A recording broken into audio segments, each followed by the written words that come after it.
Hello, and welcome to Focus, the Catholic Answers podcast for living, understanding, and defending your Catholic faith. I'm Cy Kellett, your host, and one of the things we do here as Catholics is that Catholics have kind of a sordid history when it comes to the treatment of women. And not just a sordid history, that as a matter of fact, many people will tell you quite openly that the Catholic Church is an oppressor of women, and the Catholic Church needs to be overcome so that women can be fully liberated. Our guest this hour spends a lot of her time thinking about these things and teaching on these things and sharing on these things. She works for Endow, educating on the nature and dignity of women. Simone Rizkallah is our guest. Hi, Simone. Hi, Cy. How are you? I'm very well. I was going to try to say your title and then I realized I forgot it. You're not the Director of Development. You're Director of Growth or something? Yes, Director of Program Growth. Yeah, okay. So just real quick, would you give us a sentence or two about what Endow does? Yes, Endow, which again stands for Educating on the Nature and Dignity of Women, calls women together to study important documents of the Catholic Church. So papal encyclicals, apostolic letters, exhortations, the writings of the saints and female doctors of the Church, and especially with a preference towards John Paul II, who wrote a lot about the genius of women. Well, I'm going to take my first question for you then from an article a few years ago. I think it's about 3 years ago now in America Magazine, the Catholic magazine. Why do women stay? Why do women stay in the Catholic Church? And I think a good part of the undergirding of the question is it's just a kind of maybe an inhospitable place for women. So why do women stay? I think the Church is the greatest liberator of women, not the greatest oppressor of women, the greatest liberator of women, actually. Even though people in the Church have, of course, treated women badly, which John Paul II recognizes and even said for this, he says this in his letter to women, which is a letter he wrote to all women of the world, not just Christian women. An amazing letter, one of Endow's touchstone texts. And he says that whenever this has happened, he says, and I quote, "For this, I'm truly sorry. When members of the Church have reflected more the attitudes of the culture than the kind of culture that Christianity is supposed to generate in the world." So he apologizes for that in Letter to Women. Well, I mean, there's a certain way in which male kind of aggression towards women and a kind of dismissal of women and violence towards women and all of that is the most natural evil, I suppose, to our species, because men are, in general, physically stronger than women, and men are, I suppose there's a kind of aggression that's natural to the male of the species because for defense and hunting and all of that. And so that's often been turned in against women. And Christians aren't exempt from that by any means. It seems like I guess what I'm saying is it's because it seems like the most natural evil for men to commit, it's a really hard one to root out. It absolutely is. I think it's actually where the battle is. And in his earlier document, which is not a pastoral letter the way that Letter to Women is, but in his apostolic letter, Mulieris Dignitatum, on the dignity and vocation of women, which is where Endow kind of gets her name. In section 10 of that document, he really goes into that. He goes into the curse that women received in Genesis, where he says, "He shall rule over you." So when you're talking about, the way that the secular world would talk about toxic masculinity, this dominating, exploitative relationship instead of one of priesthood and service, that goes all the way back to Genesis. It's part of the curse. What happened in the original sin, which is the unity of the male and female bond, which is supposed to be the most beautiful bond, sacramental bond, and expressive of our unity with God. And he says that, and I can read it right here. He says that, "But this threat is more serious for the woman, since domination takes the place of being a sincere gift, and therefore living for the other." So he's very clear that this disruption in the order of grace has affected both men and women, but it's affected women in a particular way, and in a worse way. Right. Yeah. A worse way, because when our evil tendencies are unleashed, I suppose, then the male of the species just has more capacity to impose his evil way on women and on children and on So with John Paul II, you said apologize for this. He did. He absolutely did. He's not defensive, right? When it calling out the sins within the church, because of course the church is a hospital for sinners, right? He's not defensive at all. He's very holy. He recognizes it. He has enough. I mean, he's a saint, right? He believes in Jesus Christ. So there's no need for a spirit of defensiveness, right? Jesus is the savior of all these evils. And because of his great faith, he's able to really apologize when the church has acted beneath herself, beneath being the dignity of the body of Christ. And he very clearly addresses from history, from scripture, from tradition, that women do often in a society, as you pointed out, get the short end of the stick. Yeah. And that's true as much today as it has always been. Yeah.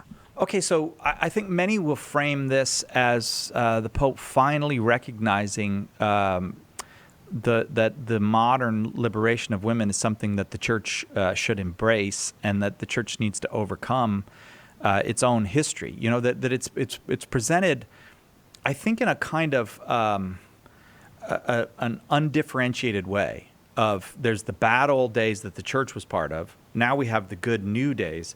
Oh, finally, the Pope is coming into the good new days.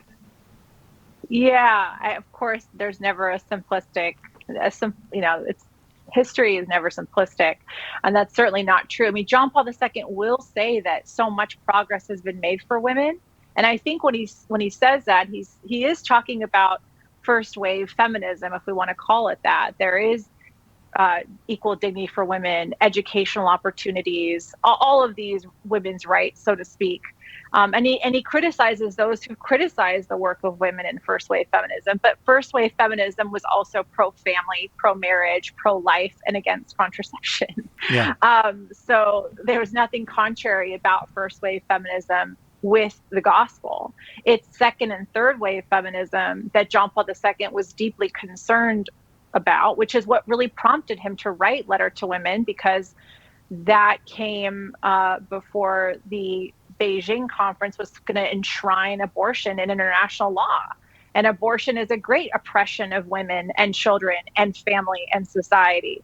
So while, again, he's not defensive, he can affirm the ways in which the progress has been made towards women in society, but also very severely criticize what may be called fundamental feminism, which is really terrible for women and terrible for families and terrible for children.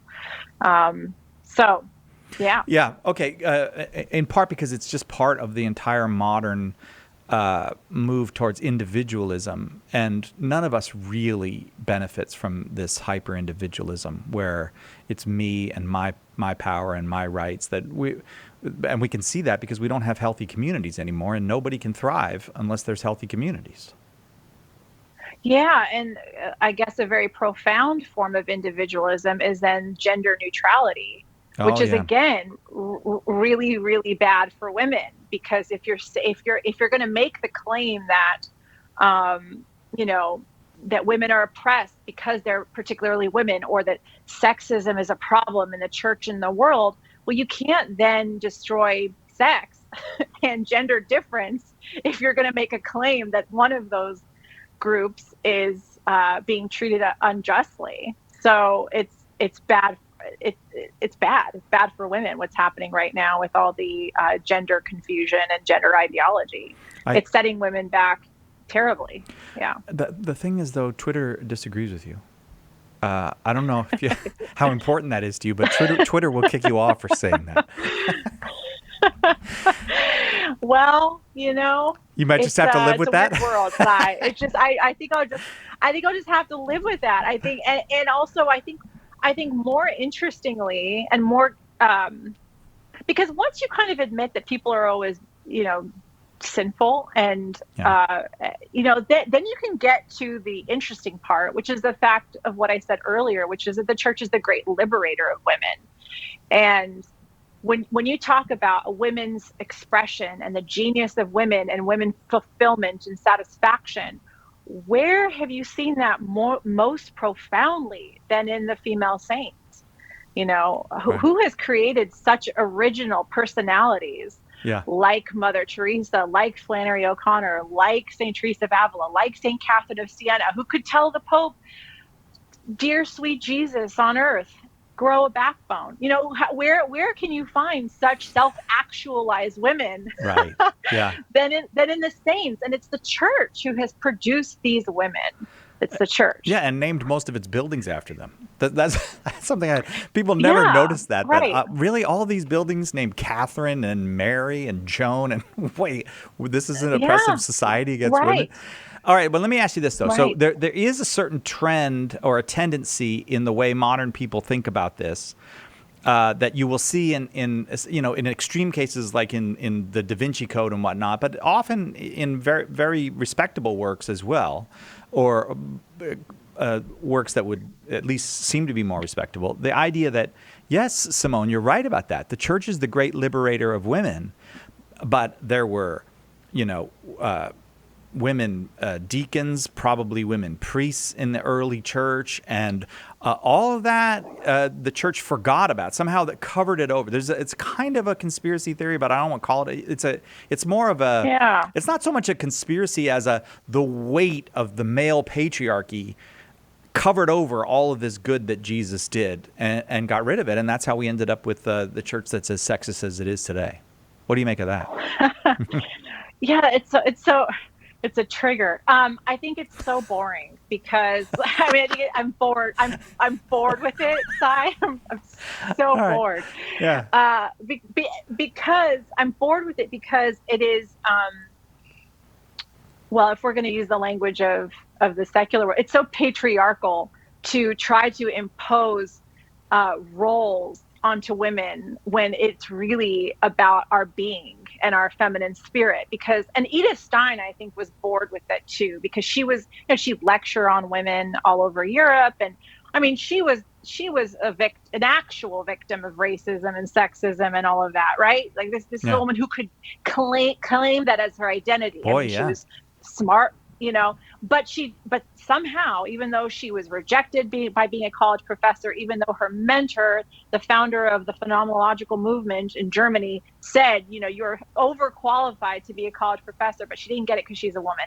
Then she didn't get it because she was Jewish, right? So this woman can totally claim a victimhood identity and yet doesn't, right? And so she goes around and lectures on, and the question is, can women do what men can do? And it's like, of course they can do what men can do, and they could do it better sometimes, oftentimes.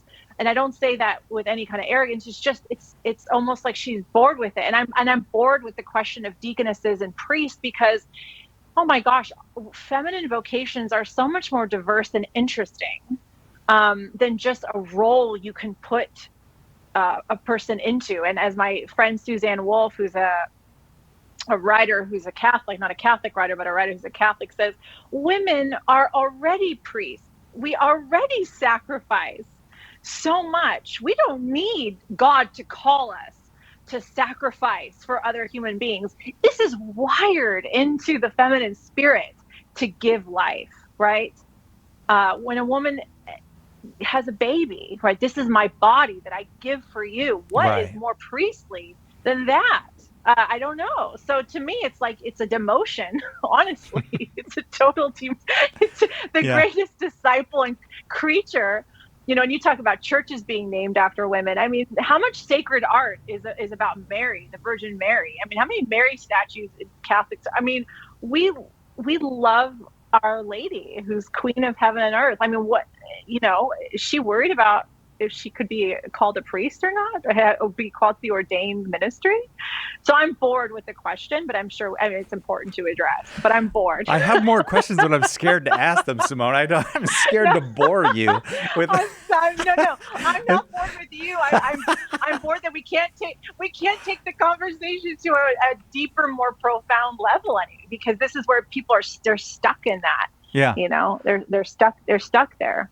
Well, I want to trade stories with you about the church as liberator, because I want to tell you a story, because I know you got a story that you want to tell me. But Yeah. I didn't tell you I was going to tell you this story. But you talk about the church as the great liberator of women. I think part of the reason you can't see that is because in the society that we live, the church has already been so successful in its mission, so that Right. the reason you get women's liberation movements in Christian countries and not in other countries is because the ground was so fertile for them, because the work was done in many ways.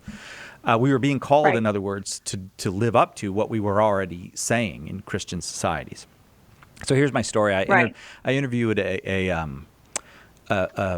missionary bishop from Africa, and he was an old-timey missionary, like walked out into the bush country and went to villages to proclaim the gospel, where people, he said the basic religion was ancestor and worship and animism.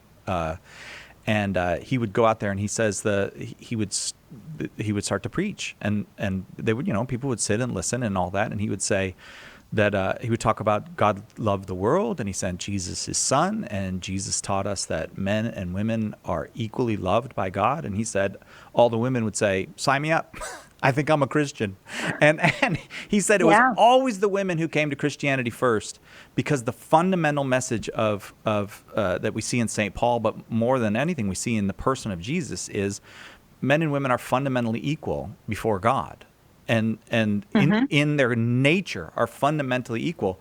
This is actually not a common idea. See, I think people in the Western world think this is a common idea. This is an idea that was introduced to the world by Christianity, by Christ himself. Oh, I completely agree with you. I think you nailed it there. And I think that's the number one historical perspective that needs to be clarified. It's because of your, again, to use secular word, so-called privilege, and a privilege that was given to you by the church, that you have forgotten where this concept of equal dignity even came from. So I think you're absolutely right, Si. Hit the nail on the head there. And in the early church, I mean, the Romans dismissed Christianity because they thought, oh, that's a religion for women. Yeah. I mean, that's a historical fact. And this is by historians who are not Catholics, that Christianity was just dismissed because, oh, that's for girls, because women just got so much behind it, because feminine dignity and equality was a radical new idea that originates in Jesus Christ and in the church and the gospel. So I think you're totally right there. And then you just think, I mean, I think so many problems of these perspectives can be solved just by taking not even a deep look at history, a medium deep look at history. Yeah, just a medium look. You don't even have to deep dive, just a medium dive, right? But the fact that women ran convents, monasteries, ran to consecrated virginity, started orphanages, schools, the first hospital in Rome, one of the first Fabiola, was run by a woman. I mean, you can just learn these things and go, oh my gosh, this was unheard of before the Christian faith, completely unheard of. Right. Yeah. Where are the great institutions being run by women before the church's institutions? I show them to me. I'd love to see it. But you wanted to tell us a little bit about the actual effect of the church in the world today on the lives of women. Yeah, I just have one quick story. I was talking to a new friend of mine, a priest from Cameroon who's teaching in the United States, and he was telling me something extraordinary and so very Catholic. In Cameroon, if a man can't pay a debt, well, they come to claim the debt, and if they can't pay it, they'll have to give away one of their daughters. Right?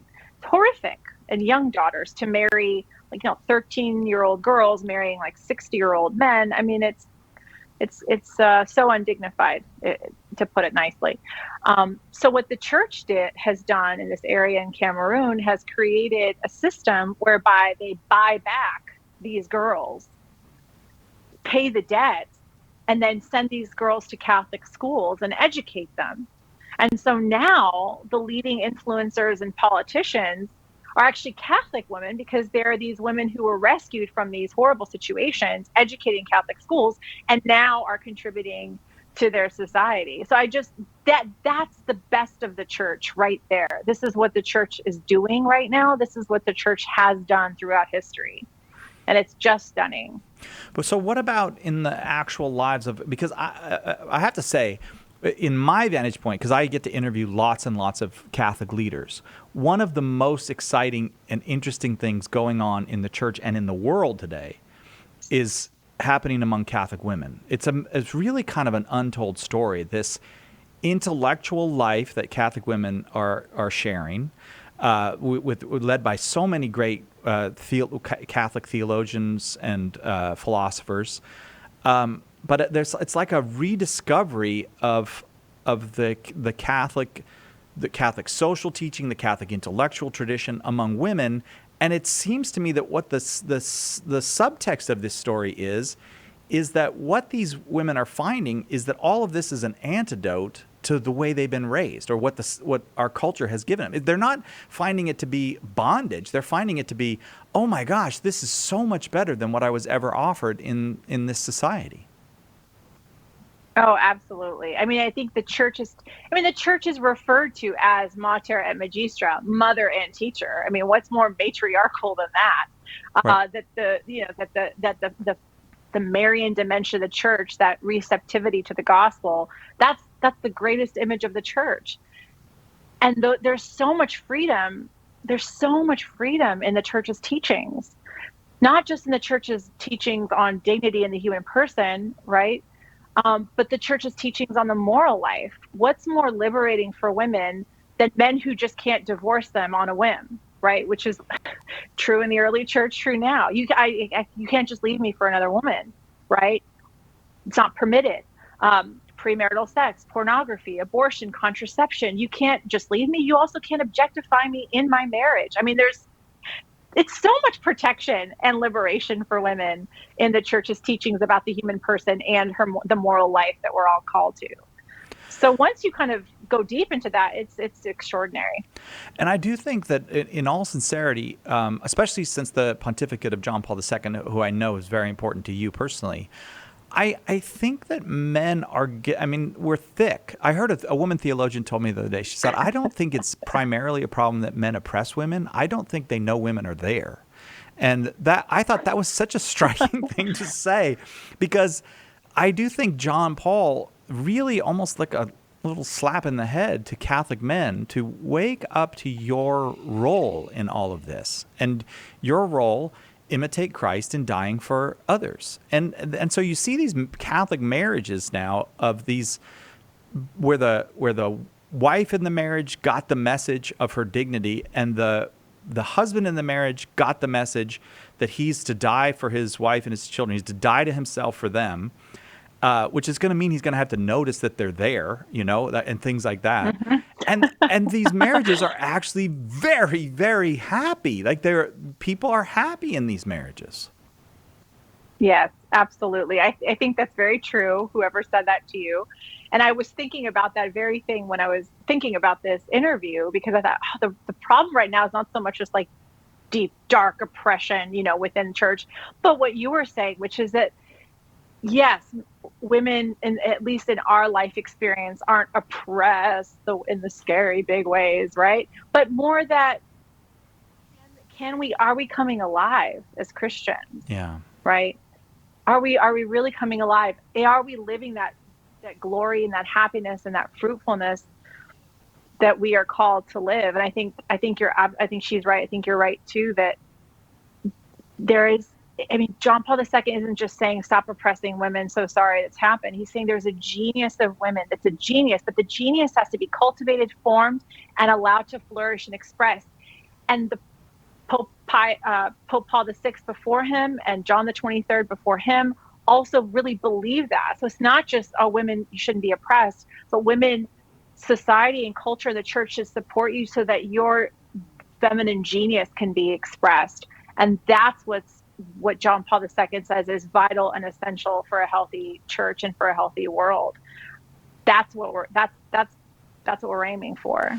It also strikes me that this movement that the church is in now is not just some kind of recovery operation, recovering some golden era of the past or some golden understanding, but that there actually are new insights being made. I think in large part because we have people like you who are women who are well versed in philosophy and theology, who are using the very tools and the history that the church has to actually say new things, not just to say what has already been said and find new expressions for it, but to say new things and to uncover new ways of living the Christian life as men and women. Yeah, thank you for that. I agree, and I think that if we can actually like commit to the fact that yes, the Holy Spirit is operating in a new way, in new circumstances, in every age.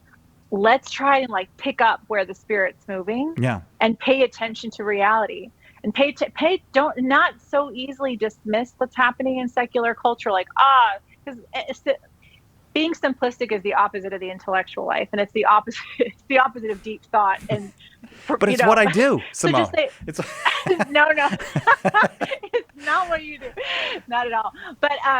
But to look and say, well, if this is happening in the secular world, let's not just dismiss it because it's a hurting world. Actually, we're supposed to be the game changers called to redeem and restore the temporal order. So let's take what's happening seriously and be holy enough to see how does the gospel apply here and now into this particular situation. And I don't know, Sai, I'm getting into like neuroscience and the gospel these days. That's like kind of where I'm like living in my free time. So tell me about that. Because it's really stunning. Well, briefly, John Paul II invited Dan Siegel, who's a secular neuroscientist, to come speak to the Vatican. Because you know how John Paul II was just, obviously obsessed with dignity in a world that's so undignified. And he was fascinated by the mother and the woman's smile upon her child and how the gaze of the mother dignifies the child. And he wanted to hear what Dan Siegel had to say about the brain. Why do women hold babies on the left side, not the right side? Well, that has something to do with about the right side, left side of the brain. So it's just stunning to me how our faith and reason are like two wings on which the human spirit rises to the contemplation of truth, as John Paul II said in Fides et Ratio, his great encyclical on faith and reason. But to actually like be able to go into that and to see those parallels, to me, has been very like personally exciting and really faith building. And I was also, I don't know how many listeners have heard of Gabor Mate, who's I think a secular Jew from Hungary. His parents died in Auschwitz.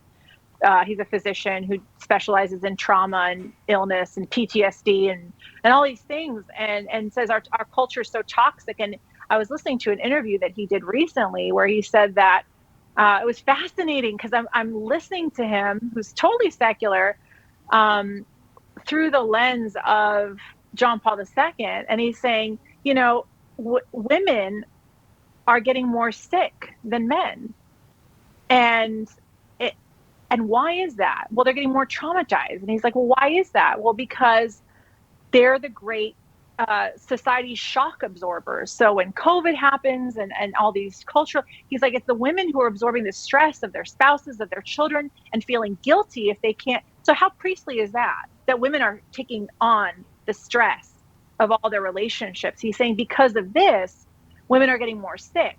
So what's his solution? Well, his solution sounds almost exactly like John Paul II's solution. And if I ever meet the guy somehow, I want to show him John Paul II talking about this, because John Paul II in 1995 said that we need to build a society where women and motherhood is totally protected and preserved. Because if you don't protect the woman and the mother, you're not protecting the family, you're not protecting the children.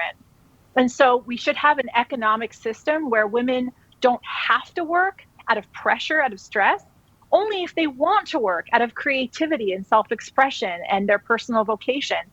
And that's almost exactly what Gabor Mate says, coming at it just from a neuroscience perspective. That is fascinating to me. And that, I think, just listening to you talk about that, kind of clarified for me why these conversations that Catholic women are having, and you see it in writing, you see it in books, you see it in documentaries, but you also see it in these, like in Endow, where women are having these conversations, is that the world is like, I don't know, should we be, it's communists against fascists against capitalists.